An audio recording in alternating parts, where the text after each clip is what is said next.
नमस्कार मित्रांनो. तर तुम्हाला माहित आहे का की भारतामध्ये एखादा कायदा पास होण्यासाठी किमान किती पायऱ्या पार कराव्या लागतात आणि तोच कायदा जर अमेरिकेमध्ये बनवायचा असेल तर त्याला किती वेळ लागू शकतो. तर आजच्या आपण या तिसऱ्या भागामध्ये पाहणार आहे की भारताची जी संसद आहे आणि अमेरिकेची जी काँग्रेस आहे तर हे कसे काम करतात आणि यांचे कायदे कसे बनतात किंवा या दोन्ही देशांमधली जी काही प्रोसेस असते त्या प्रोसेसमध्ये काय डिफरन्स आहे तर ते पाहणार आहोत. तर आपल्या भारतातली जी संसद आहे तर ती संसद मुख्यतः 3 भागामध्ये बनलेली आहे. तर पहिली जी आहे ती लोकसभा, त्याच्यानंतर लोकसभेमध्ये येतात जवळपास 543 540च्या आसपास जे काही मेंबर्स असतात तर ते सगळे जनतेमधून निवडून येत असतात आणि प्रत्येक जो सदस्य असतो, मेंबर असतो, तर तो काय करतो की एका विशेष मतदारसंघाचे तो काय करतो, प्रतिनिधित्व करतो.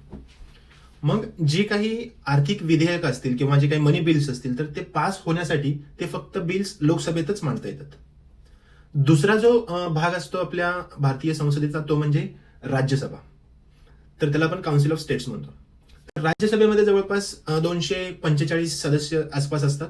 तर त्यामध्ये पण कसं असतं की 230-235 सदस्य जे असतात ते राज्यामधून येतात आणि 12 ते 13 I don't know exact figure, but 12 जो आकडा आहे तो राष्ट्रपतींकडून तो नामनिर्देशित असतो. बरोबर.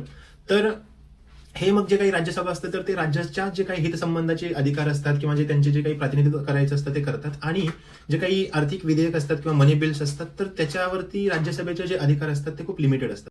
आणि तिसरा जो भाग येतो संसदेचा तो म्हणजे राष्ट्रपती. तर हे जे काही विधेयक असतील तर या विधेयकांवरती त्यांची जी काही संमती द्यायची असेल किंवा ती नाकारायची असेल किंवा ते विधेयक परत पाठवायचं असेल तर यासाठी राष्ट्रपती हे नियुक्त असतात. ठीक आहे. आता याच्याबरोबर आपण पाहूया की अमेरिकेची जी काँग्रेस आहे ती कशी आहे. तर ती एक 2 सभागृहांनी बनलेली असते. तर त्याच्यामध्ये पहिलं असतं ते असतं हाऊस ऑफ रिप्रेझेंटेटिव्ह.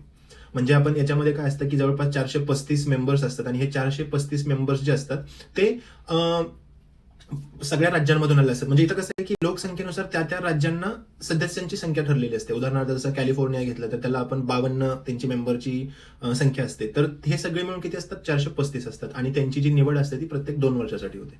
ठीक आहे. तर दुसरा जे सभागृह असतं त्याला म्हणतात सिनेट. तर त्याच्यामध्ये 100 मेंबर्स असतात आणि ते 100 मेंबर हे प्रत्येक राज्याला ठरलेले असतात. म्हणजे प्रत्येक राज्याला 2. इथे लोकसंख्या आधारित कोणतेही मेंबर्स दिले जात नाहीत. जसं की अमेरिकेमध्ये 50 राज्य आहेत तर 2 प्रमाणे 100 हे मेंबर्स असतात आणि यांची जी निवड असते तर ते 6 वर्षांसाठी होत असते. मग यांचं काम काय असतं तर जे काही इंटरनॅशनल ट्रिटीज असतील किंवा प्रेसिडेन्शियल अपॉइंटमेंट्स असतील तर हे मंजूर करायचे विशेष राईट्स जे असतात तर ते ह्या सिनेट्सकडे असतात.